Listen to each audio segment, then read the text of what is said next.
welcome to online YouTube class. In last class we have completed our third chapter. The chapter name was Fundamental Rights and Duties. So in today's class we are going to start our fourth chapter. The chapter name is Directive Principles of State Policy. So let's start our chapter.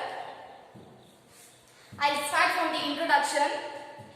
The directive principles of the state included in the constitutions helps to achieve the aims set out in the preamble of the constitution. In preamble we have some directive principles which we have to follow. Why we have to follow those principles? To achieve a welfare of the state. So let's see the meaning of the directive principles of the state policy. So first I'll read here. Meaning of the directive principles of the state policy. The constitution has directed the state to follow some principles in order to achieve the ideal welfare state. So our constitution has directed some principles which we have to follow to achieve a welfare of the state. These directive principles are called as directive principles of the state. The governments are expected keep these principles in view while administrating the state. These are the indicators for the holistic development of India. These are the principles which are very important for the development of the India. So I write its meaning here on the board. Go through it.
Our preamble of the constitution included some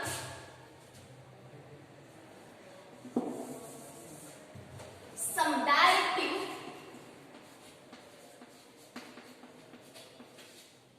principles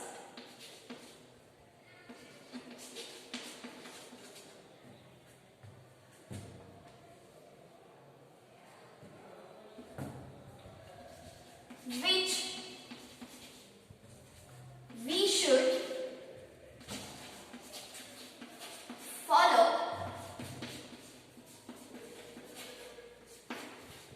to achieve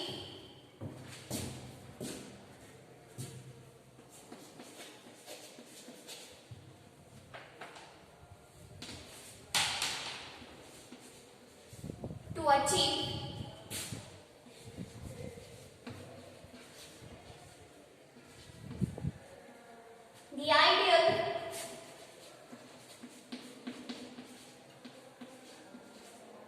welfare state. So this is the meaning of the directive principles.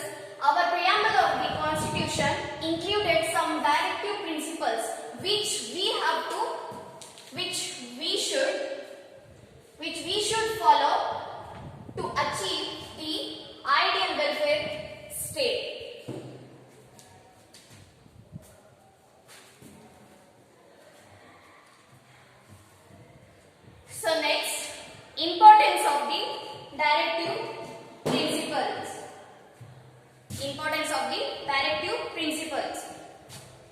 Let's see here. The directive principles of state policy are directions given to the central and state governments by the constitution. So those are the directive principles. They show the direction to the central government and state government. It is necessary to adopt these principles while legislating, formulating and implementing policies. Why those directive principles are important? For legislating, formulating and implementing the policies. The directive principles of state policy are important in achieving freedom, equality and brotherhood and establish the welfare state. So, directive principles are also important to achieve freedom, equality and brotherhood and to achieve a welfare state. I'll write here its importance. Importance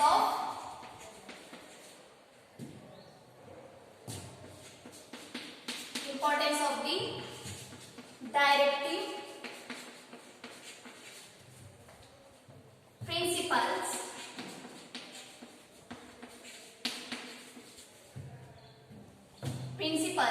Of state policy.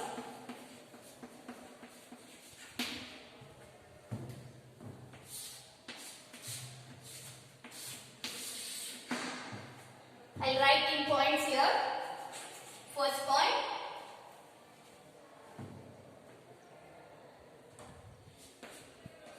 to show the direction to the central and state government.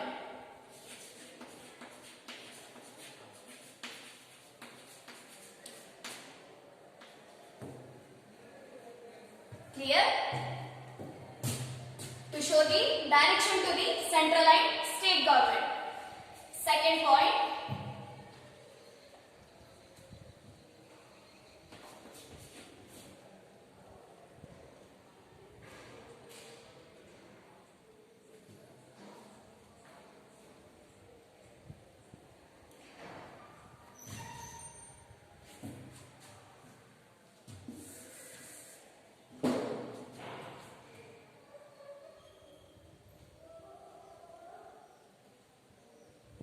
for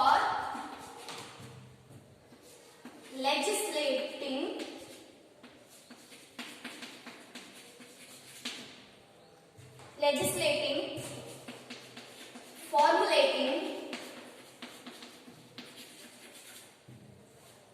formulating and implementing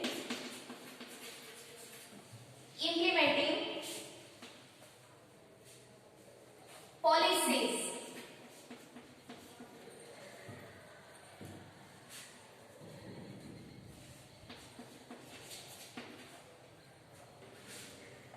Okay. Second point is we need directive principles for legislating, formulating and implementing state policies. Third point,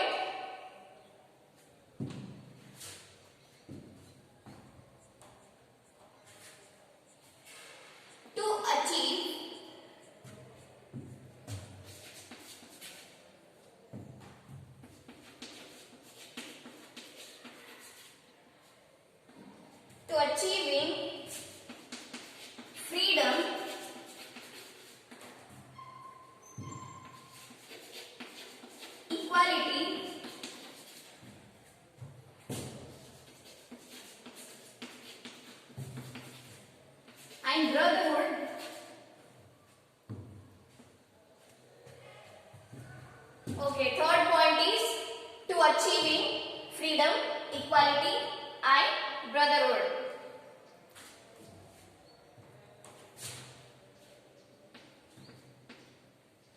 Okay, fourth point. To establish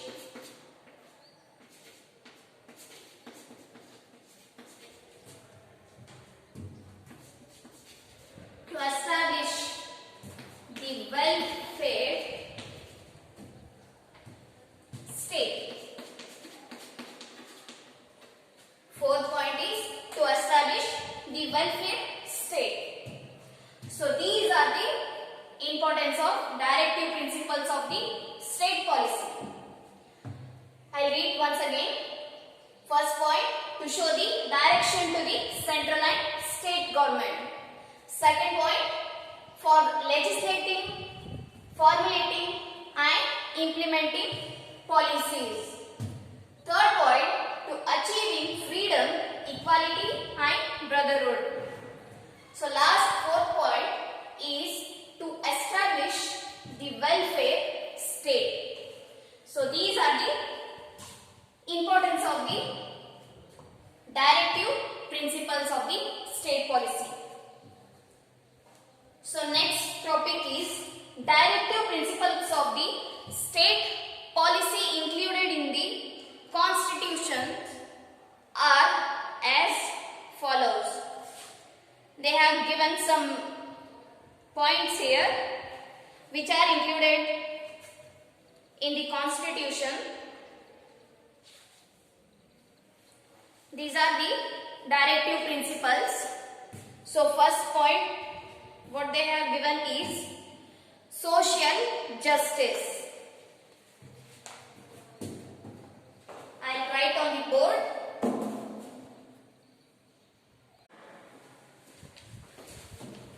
So let's see the directive principles. They have given some directive principles which are included in our constitution. So first point is social justice.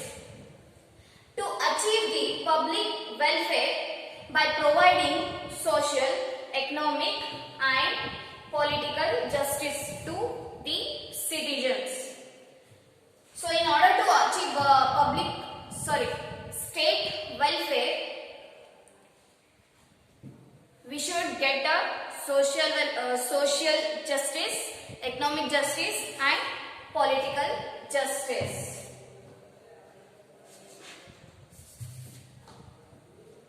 So first point is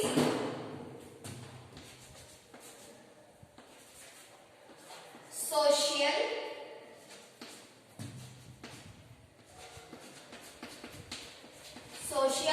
justice. First directive principle is social justice. To achieve the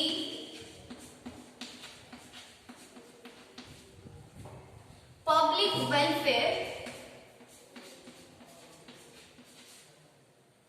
and state welfare also by providing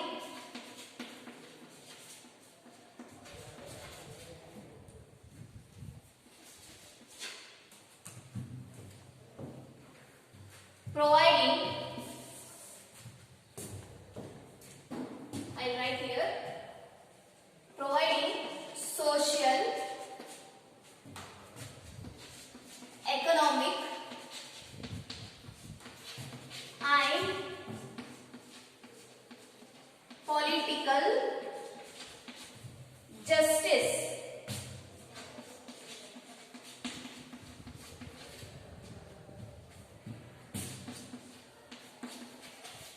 to the citizens.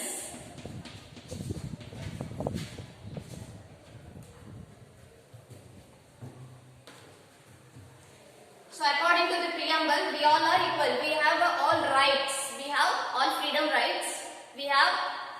We should practice our duties also here. As a citizen of India, we should follow the directive principles. So in that, our first point is social justice. So if we are equal before the law. Then we should get a social justice, economic justice, and political justice. So next point, second point is social justice to the weaker sections.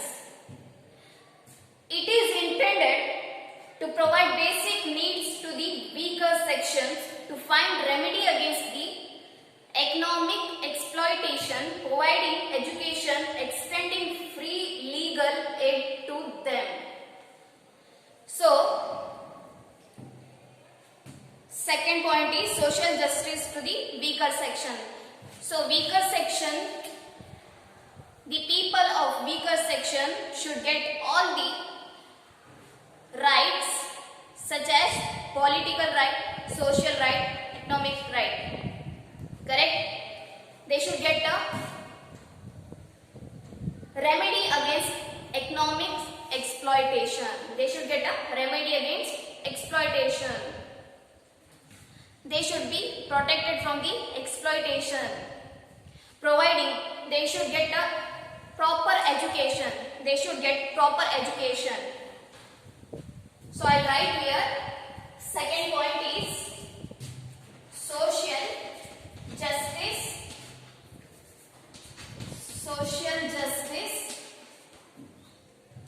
to the weaker section.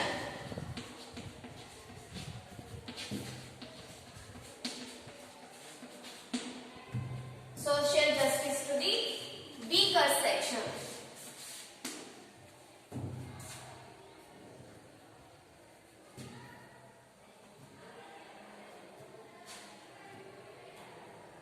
So in order to upgrade them, we should protect all the facilities to the weaker section. It is intended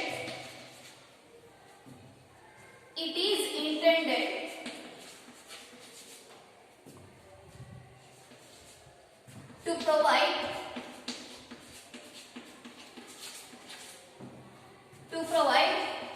basic needs to the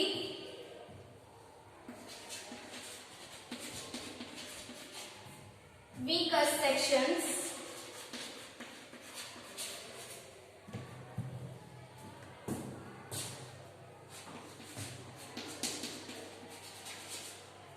To find remedy against economic exploitation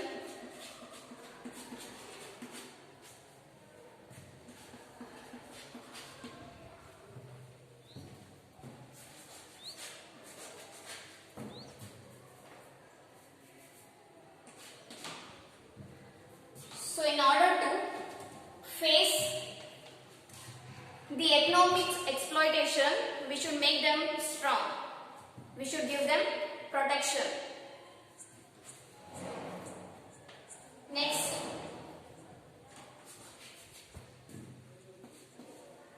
providing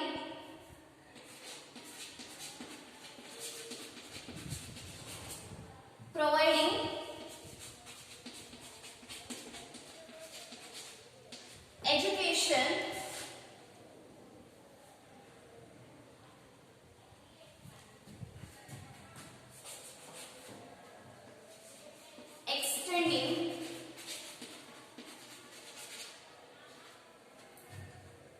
extending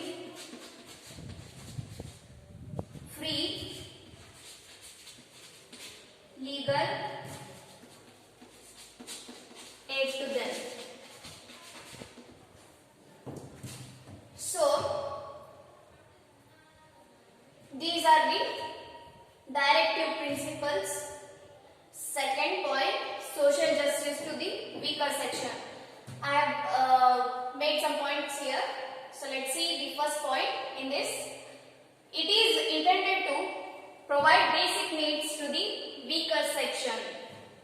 We should provide basic needs to the weaker section. All the basic needs must be fulfilled by the government. So second one is to find remedy against economic exploitation.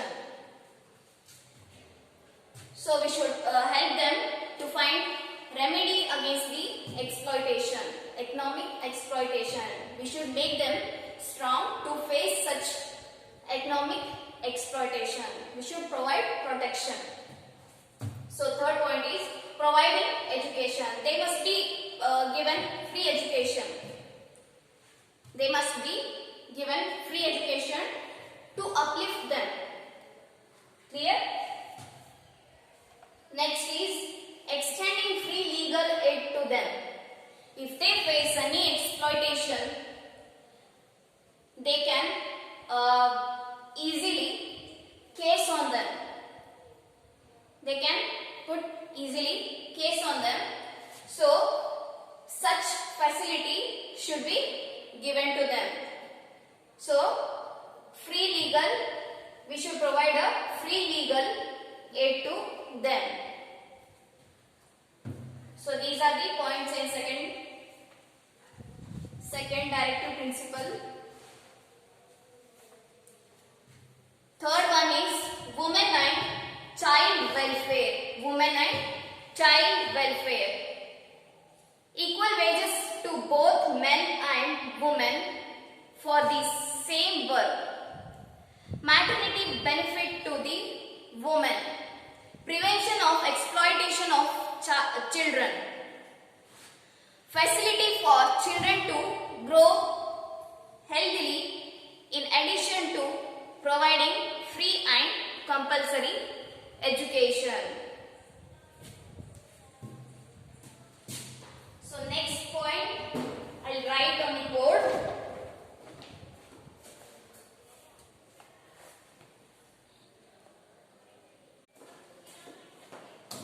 So third point is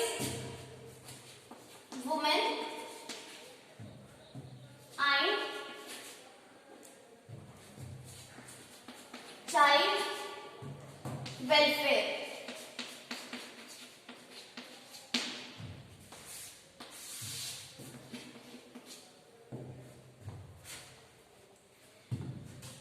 Equal wages to the both men and women. Nowadays you may have seen women are working in all fields like men.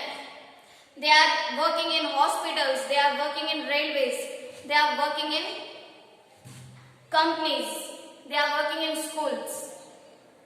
Women are working everywhere. So they are working as equal to the men. So they must be treated equally. They must get all the opportunities like a man. So first point, they should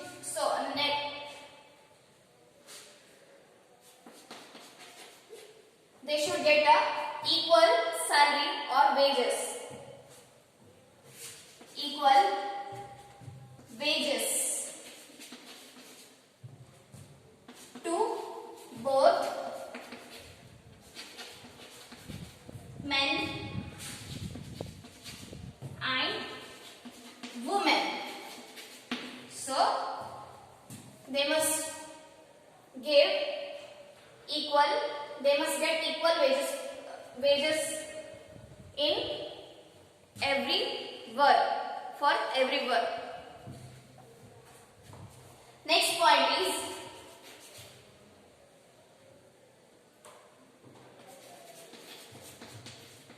maternity benefits.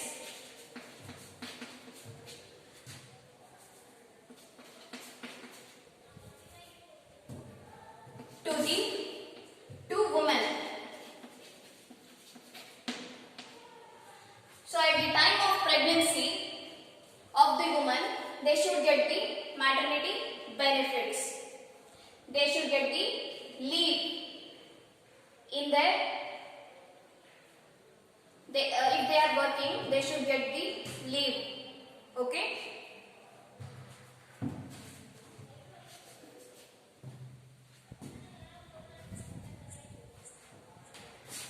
Next point, prevention of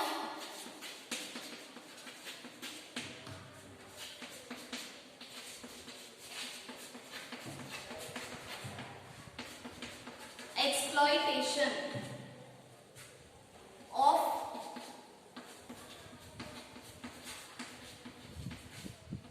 children. So exploitation of children must be avoided. They must be protected from such exploitation.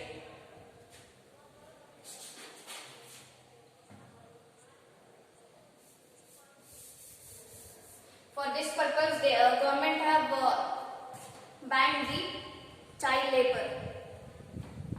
If you see any child working in any industry or any factory or any hotels, then you can file a case on them. Clear? So that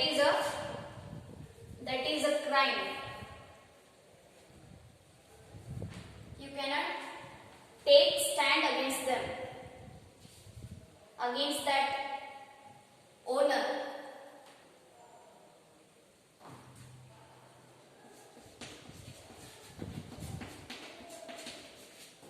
Facility for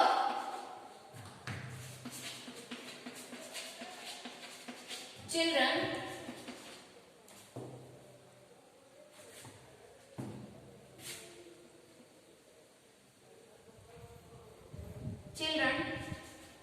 to grow healthily. In addition,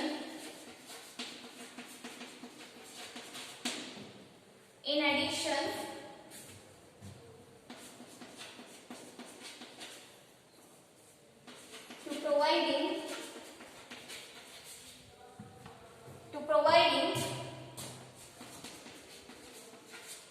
free and compulsory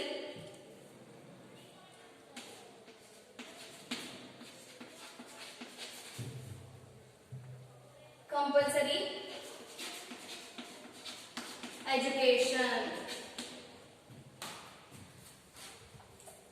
Okay, they must be given free and compulsory education. So these are the points in women and child welfare. So let's see again here, equal wages to the both men and women. Both men and women should get equal wage, equal salary, because both are working equally. They both should treated equally. Next is maternity benefits to women. Why? When women are pregnant, they should get the holidays, maternity leave to look after themselves. Next, prevention of exploitation of children. If you see any child working in some factories or some hotels, you can case a file against that owner who has given the work to that child. So, working of child in hotels or factories is big crime. Clear? If that child is below 14 years. That's why our government has banned the child labor. Facility for children to grow healthily in addition to providing free and compulsory education. So, such children should get a free education. Such children should get a free education. Free and compulsory education. To upgrade them, they should get a free and compulsory education. So these are the points in women and child welfare. So next point we will continue in next class. Thank you.